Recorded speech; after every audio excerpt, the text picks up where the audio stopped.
First Take is brought to you by Goodyear, tires with a strong tradition of superior performance. And Geico, 15 minutes could save you 15% or more on car insurance. Get up for College Game Day, built by the Home Depot, Saturday morning live from Clemson, South Carolina. It all starts at 9 Eastern on ESPN and on Watch ESPN. This will be the second all-time meeting between five-time MVP Peyton Manning and 2012 MVP Adrian Peterson. Manning's Colts defeated Peterson's Vikings 18-15 in Week 2 of 2008. Manning threw for 311 yards and a touchdown, while Peterson had 29 rushes. Wow, that's a lot, for 160 yards. In the past 7 seasons, these two have taken home 4 NFL MVP honors, despite each of them missing most or all of one season. Very, very impressive. Stephen A., who wins this weekend, Peterson or Manning? Well, I think Manning wins this game because Manning doesn't have to go against his defense on a Sunday afternoon. Adrian Peterson, Minnesota got bright after giving him the ball just 10 times in the first game. They've given him the ball 49 times over the last 2 games. Got a 134-yard performance against the Detroit Lions and rushed for like 126 last week against San Diego. And obviously Teddy Bridgewater keeping the turnovers to a minimum, so the Vikings deserve respect for that. But Peyton Manning is Peyton Manning. Still got Emmanuel Sanders, still got Demaryius Thomas, okay? His running game's got to step up with C.J. Anderson and Ronnie Hillman. They got to run the football. They're only 18th in terms of their passing offense. But that Denver Broncos defense, Skip, they're the 3rd-ranked defense in the NFL. They are number 1 against the pass, number 6 against the rush. DeMarcus Ware got 3.5 sacks. Okay, you look at this secondary with Akeem Talib and Chris Harris. Chris Harris is a guy that's been on our show. He is big time, and we all know what Akeem Talib can do when healthy. His durability is always a question mark. His ability is never a question. You combine that with the rest of the defense, the way Von Miller is going after the quarterback, DeMarcus Ware is going after the quarterback, the way they're playing as a unit. I don't see Adrian Peterson being able to do what he's done the last 2 weeks against this defense, but I see Peyton Manning being able to do that against the offense. Completely for agree. his offense against Minnesota defense. I'm all Denver in this game, and Adrian Peterson will not go for 134 or 126 against this defense in that city. And I'm still in awe of all this Peyton is done talk. Peyton has lost it. He's lost his fastball. He never had a fastball, and he's still Peyton. He doesn't even have a run game now, and he's playing at an extremely high level. I like him against Adrian Peterson in this game. I like him in the mile high, too. And I think the run game gets going, just like Justin Forsett did. You love that. You love when I side up with you. It means good things for Skip Bayless. Not really, but Stephen A., enjoy the weekend. Good to see you. Skip, you too. See y'all on Monday. Have a fantastic weekend. Be safe. Joining us now on the phone is Cowboys corner Orlando Scandrick. Orlando is currently rehabbing from the knee injury he suffered late in training camp. Since 2013, he's led all Dallas defensive backs in interceptions and sacks. Orlando, thank you so much for joining us. Man, thanks for having me. I'm sorry I couldn't be there with you guys today in person, in the flesh.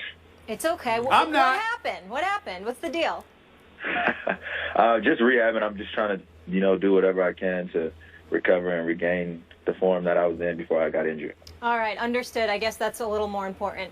But let's get into it. So your boys lost last week at home to the Falcons. Julio Jones had only 3 catches in the first half, and then he went off in the second with 9 catches for 137 yards, 2 TDs. Orlando, what happened to your Cowboys defense last Sunday? I think we just let it get away from us. I think we kind of had some technical errors, but you know what happens. That game's behind us. The boys are looking forward to this Sunday, and I'm looking forward to watching them.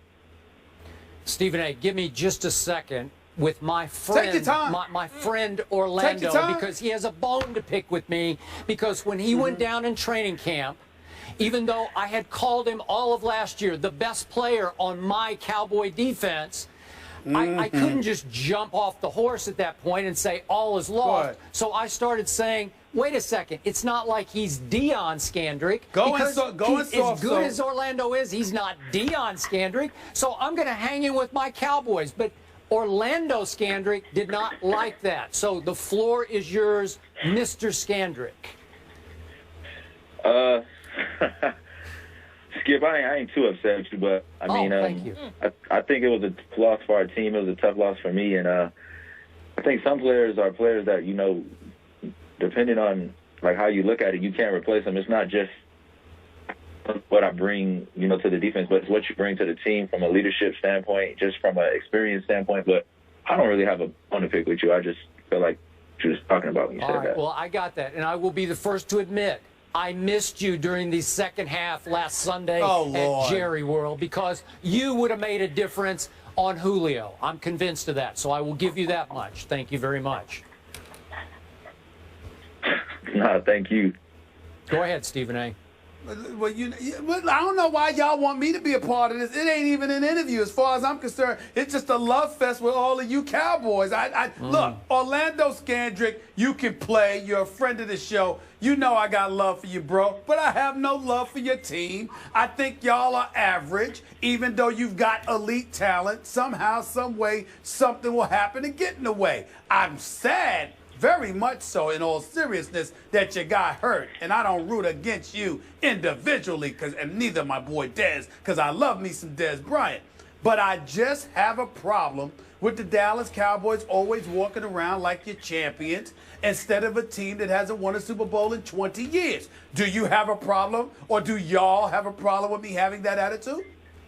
Not at all. I mean, you got the right to have that attitude. We haven't won anything, and I think that we're striving for excellence. And every day we're trying to get better around here and trying to reach perfection. And I understand people feel like we haven't won in a long time, but as an athlete and as a player, you know, part of the Dallas Cowboys, we try to just envision things. You got to envision those things so they can come true. So, of course, we're going to walk around every day and carry ourselves like we're champions because that's what we're striving to be.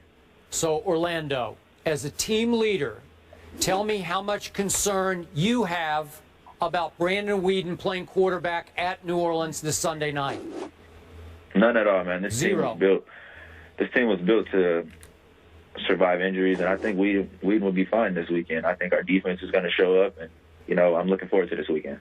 Good. Orlando, I have a question. What do you mean this team is built to survive injuries? What proof do you have of that, sir?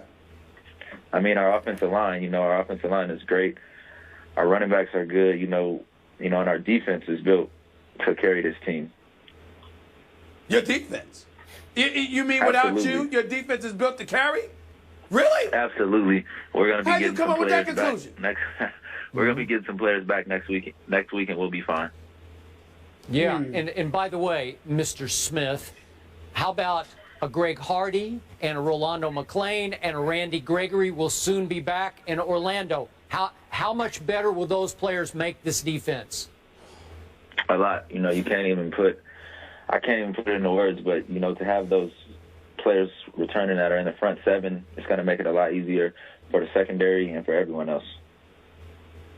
How much do you feel you guys owe the fan base of the Dallas Cowboys, considering that you are America's team, unquestionably the most popular franchise in all of the NFL, yet it has been so long since the championship has come to Big D during the football season?